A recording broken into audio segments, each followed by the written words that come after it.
Rebonjour à tous, rebonjour à toutes. Nous avons aujourd'hui l'honneur de recevoir aussi Monsieur Khalid Dahbi durant cette masterclass qui fait partie du CRI Entrepreneurship Expo, première édition du salon virtuel de l'entrepreneuriat et de la petite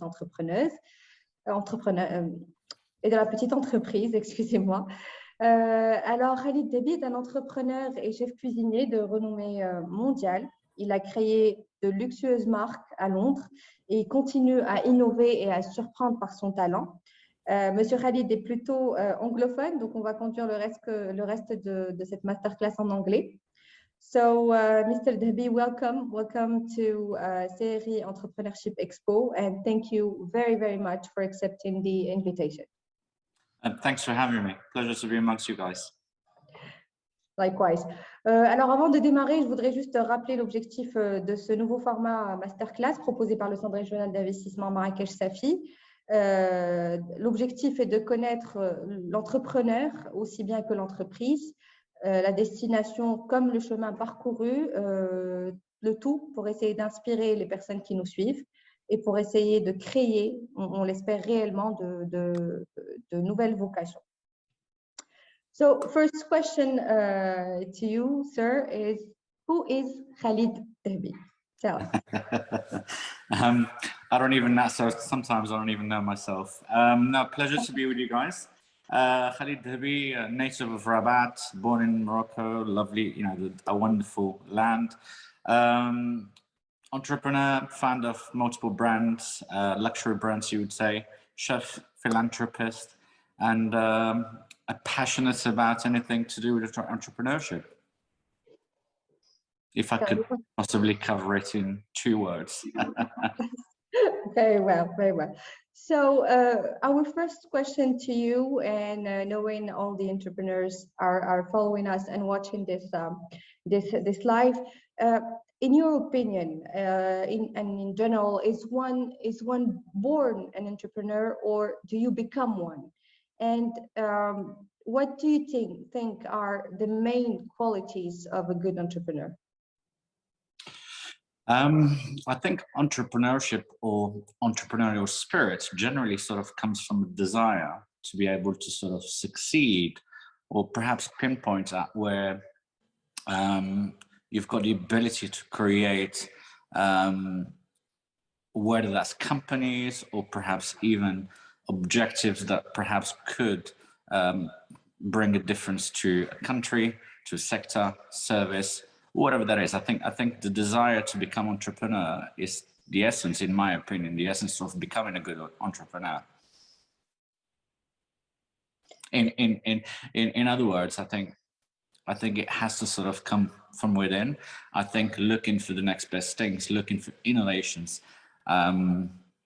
Most importantly, I mean, having the desire to be able to sort of open up different markets and different sectors, and being able to sort of follow the trends and innovations in the world we're living at the moment. I think everything runs so fast. Periodically, you have to be able, to match the entrepreneurial spirit or attitude to become an entrepreneur. You have to be in a position where you dig out opportunities and create opportunities. More importantly. So you can become one. You can really, if you would like to, yes. Like to, yeah. So where the willingness is really important. But other than that, and knowing all the difficulties maybe you've overcome during your life, what are the qualities one should have?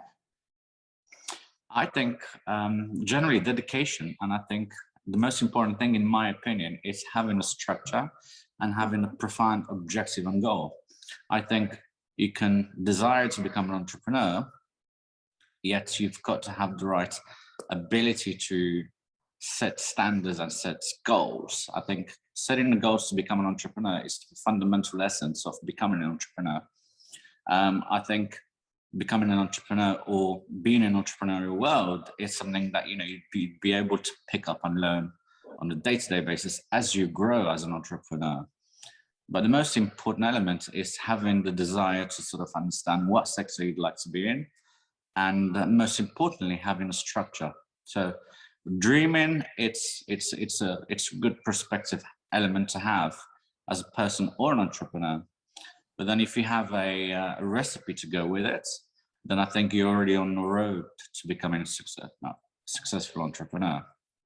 Of course. So tell us, as an entrepreneur yourself, and you've created several companies and have met a lot of people, famous one, by the way. And can you tell us, like, what was your best moment as an entrepreneur? Something you would really like to share with people watching us? I think that's an interesting question. I think generally, the beauty of completing or achieving a task or completing an exercise and getting to exactly where you need to be, it's always a profound sentiment, and it's a great joy to be able to complete and to achieve whatever goals and objectives you'd like to set yourself. And I think to answer your question, the most important element of becoming a good, successful entrepreneur is to sort of engage in different projects that resonate with you as a person. So it is always great and positive to be able to do well in subjects that you're really good at as a person. So whether you've got qualifications or whether you've got generally natural talent, engaging in projects that will resonate with your own persona and your own qualities will always have a profound and positive result. So when you get to that point of achieving success in whatever engagement you have, it's always a great sensation. Perfect. And well, we talked about good moments. Being an entrepreneur is also about failures, about doubts, and we learn a lot from those. Is there another particular moment you'd like to share? Well, I think as we say, it is sweeter when you conquer success following a certain failure. And I think, to answer your earlier question, I think nobody is gifted as an entrepreneur, but then you learn how to become a good entrepreneur. And the only way to learn is when you make it, when you make mistakes. So there is no way on earth that you can become really good entrepreneur unless you make earlier mistakes and you learn from those mistakes. So allow yourself to become, to actually make mistakes, and those mistakes will embark you on, such a platform where you can really sort of learn from earlier experiences. And is there, well, we're asking you here to, well, maybe it's a bit much, but to share a personal moment. And can you specifically, share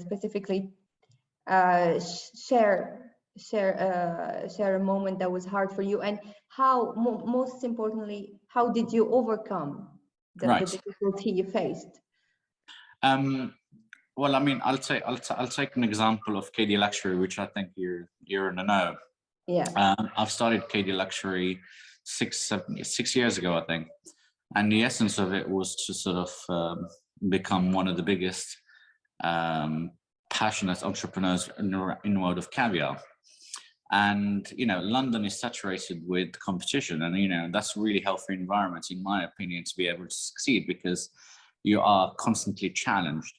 But I think, my passion for caviar and luxury products has allowed me to be in a position where I can really sort of dig really deep and immerse myself in such a world.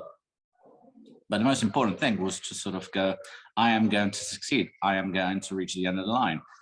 No way that I am near that goal, but it's an ongoing process. So for me to sort of, if I look back at 6 years ago when I launched KD Luxury and I've started selecting the best caviar around the world, and to sort of look now where I am, it's a happy moment. It is gloriously satisfying to sort of say, 6 years ago, I didn't even know where to begin, and yet now I am possibly, I'm proud to say that I'm one of the, I think, if not the only Moroccan in the whole of Europe to import the best caviar from around the world. Yeah. So that's for me, that's a joyful moment.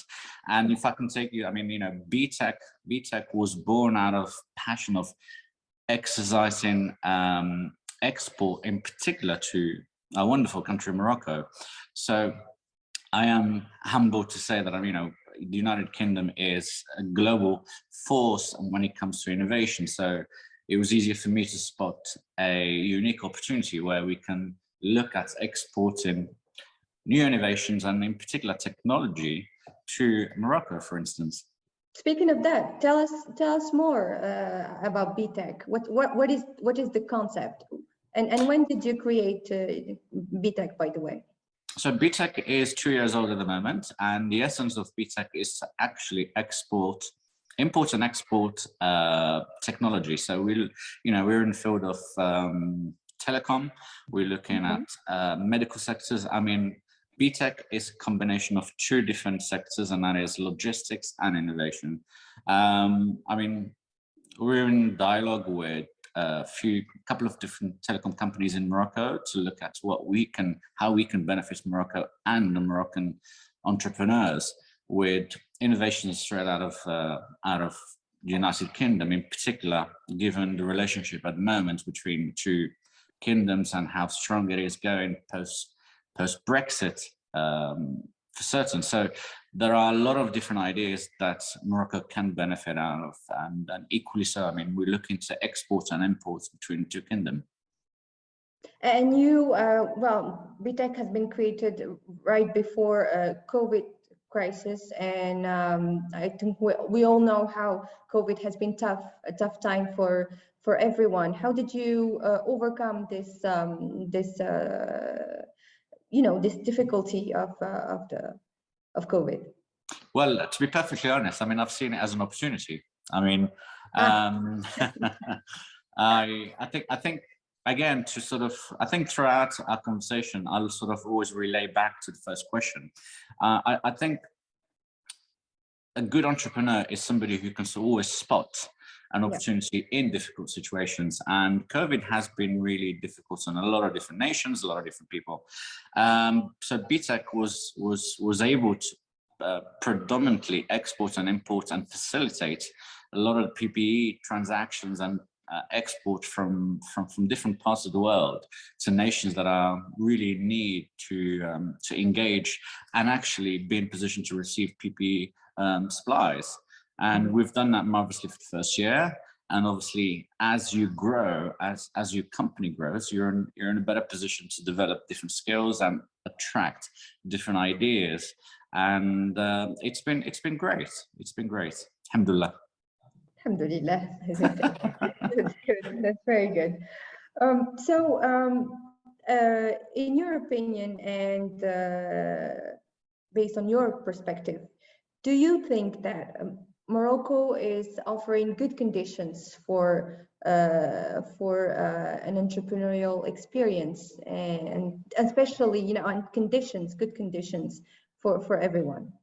I couldn't agree more. I think it's prime time for Morocco to sort of excel in many sectors. I mean, I was just recently in Morocco, and BEETEC was present in many of my conversations with different sectors. So I think Moroccans represent, in my opinion, a good foundations of skills, good foundations of innovators and creators, and obviously a lot of input that can be added as value to a lot of companies here in the UK or in particular Europe. I mean, the way I look at it, I think the two kingdoms can marvelously collaborate even further, and I revert back to Brexit. And as I'm sure you know, I mean, I manifested I've organized a couple of events in parallel with the British Embassy in Rabat. And the idea is to sort of open up the dialogue between UK companies and Moroccan companies to sort of create opportunities for the upcoming entrepreneurs. I think, if we look at sectors as car manufacturing in Morocco, it's doing absolutely marvelous. The medical sector is doing exceptionally well. And I think the hunger for Morocco and Moroccans to sort of showcase the best out of Morocco, in my opinion, we're in our prime time. So let's go and have it. Definitely, definitely. Well, let's go back to your story. You have worked in luxurious restaurants in Italy, in Switzerland. You have Right. you landed in London, and you've worked with the famous Gordon Ramsay. We'd like to know more about this experience. Well, I left Morocco at the age of 14, and I never wanted to become a chef. I mean, I just so I spent some time in Switzerland doing some charity, and I've conducted charity pretty much all my life. It is important, and I think I'm mentioning this because I'd like to think I'm a good philanthropist because it gives me so much pleasure, and I think the essence of success is to give, and part of being successful is retaining the ability to look after the poor and the unprivileged in our societies. And obviously, it is also a plus. I mean, being a Moroccan, it is in our DNA to be able to give and be hospitable and so on. So then I went to Italy, and my initial idea was to become an actor. That was my desire. Oh. And I was refused many applications in Cinecittà in Rome. That's when I said, I've had enough applying, I'm going to go and become a chef. So I suppose I've taken another platform to perform, and 20 years later, I mean, I happen to sort of work. I've had, thankfully, I've had a successful career. Alhamdulillah. The idea is, cooking is a passion. And I suppose, I mean, this came from my father, who always loved great food. And I think, our background as Moroccan is always a privilege to have, to be able to sort of reunite and be in the surroundings of food. So at the moment, I conduct most of my meetings or my projects around food, and perhaps I could say it works a trick because, you feed your potential entrepreneurs or companions, and the rest is pretty much easy. So, putting that aside, I mean, 20 years working in some prestigious restaurants, and I think, again, I revert back to the initial question. I've always wanted to achieve more. I've always had the desire to sort of, I've always strove for more. And, if it's only how much, the sky is the limit. And I've got this saying, perhaps this phrase, as long as you can sort of take off the ceiling above your head, you can really achieve anything. I mean, nothing is impossible in my opinion. It's all really down to the hunger, the desire, the commitment, and how far can you push yourself? Because you've put something in your mind, you can achieve it.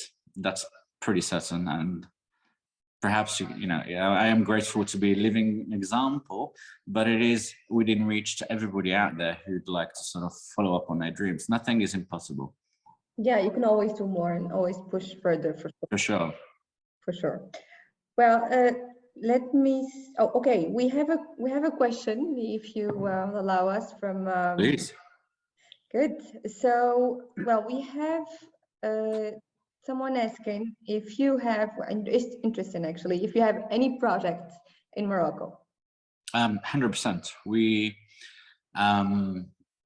I'm working on a number of different ideas across different sectors, and that's whether that's related to BEETEC or related to KD Luxury or everything else that I'm doing. So we've got, as I'm sure you know, we've got Tusha Life, which is a global lifestyle company with different offices around the world. And the idea is to sort of provide luxurious services to promote tourism within and to Morocco. The idea is to also develop a lot of projects within telecom sector with Morocco through BEETEC. And I'm on the process of having various dialogues with some medical companies and some construction companies to see if whether we can find, I mean, as I'm sure you know, the UK has set aside £3.2 billion of investments through UKEF. And we're in the process of looking for the right investors to sort of descend and invest in Morocco. So most of the attention at the moment is to open up the doors and the opportunities for a lot of UK investors to look at Morocco as an investment territory. where we can really sort of tap into various sectors. Very good. Thank you for the answer. We will take another question. So, all right, we have Hussam asking, did you have any difficulties trying to finance your projects? My reply to Hussam is that I had no help whatsoever to, to finance my project. And believe you me when I say that I've started everything from rock bottom. But that's the beauty, and that's the most, you get the most amazing sensation and feeling when you get to where you strive to be, given that you've started with absolutely nothing.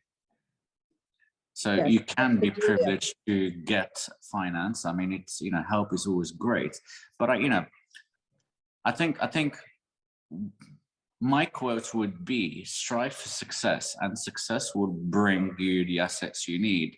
And I think, I've always said to myself, I will never work for money, but I'll work for success, because success brings money, and money is a byproduct of success. So when you succeed, then you get this overwhelming feeling of joy and so on. It's euphoric in many ways. And I think the moment you set yourself on the road to success and you dedicate the energy and the efforts that you need to install to be able to be successful, then you're halfway there. If you get financed, then that's a great plus. But if you don't, the show must go on. Of course it must. Of course. Well, that's very brave of you, actually, and very inspiring for our entrepreneurs. Well, okay, we have some questions. Okay, so we have Sophia asking. Okay, so Sophia is asking, have you ever decided to give up and come back to Morocco, and how did you how did you overcome the fear? Well, I mean, I think hi Sophia, I think I'd like to go back to Morocco with an asset. With I mean, my idea to going back to Morocco would be to bring different elements that would benefit Morocco. And I think you've got to keep yourself motivated, and I think it is essential.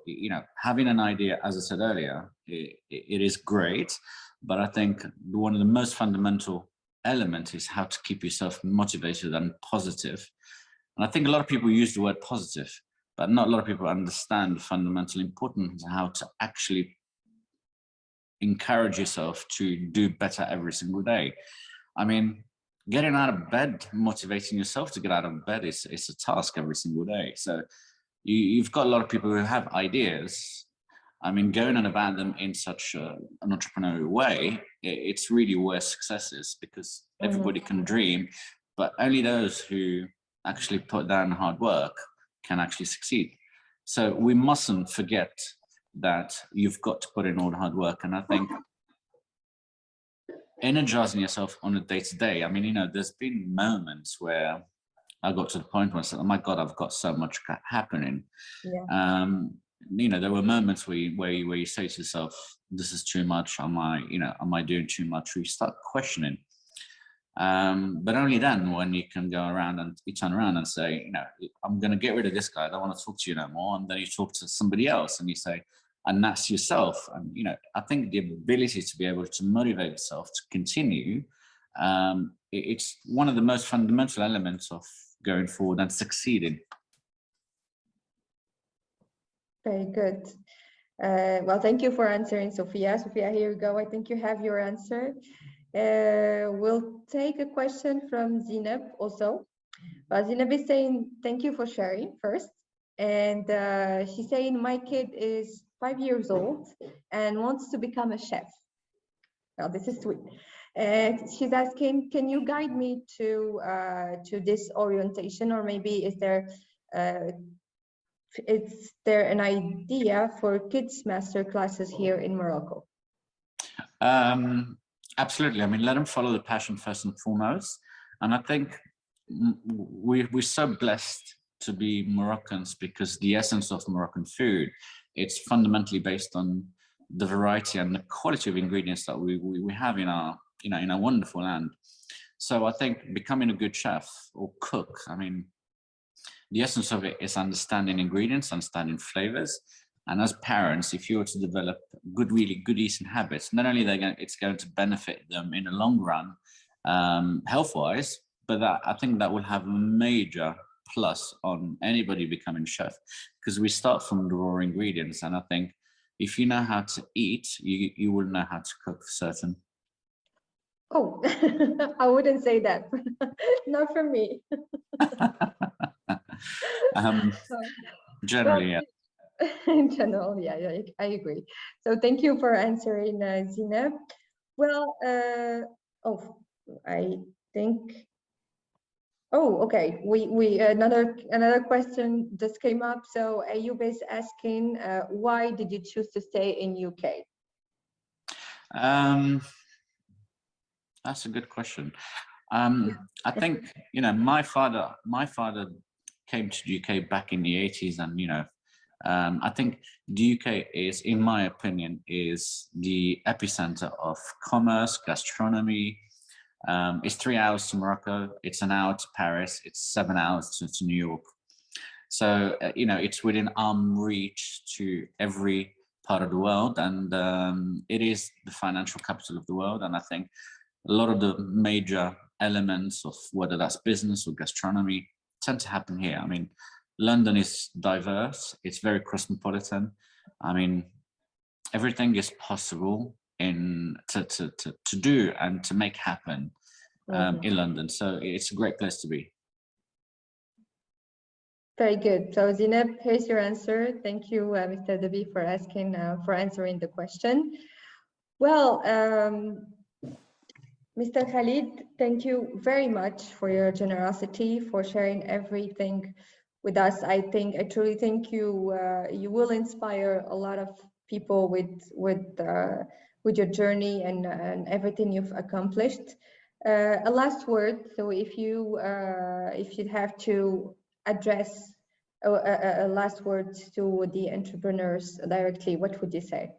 Get creative, look for opportunities, don't be shy, be strict with your goals, and strive for success, individual success, personal success, global success. I mean, you know, the essence of, I think the road to success is pretty much is how can we make a difference, whether that's, you know, in running businesses or being a philanthropist, whatever that is. I think there are a lot of opportunities that we can add and make our wonderful Morocco to be.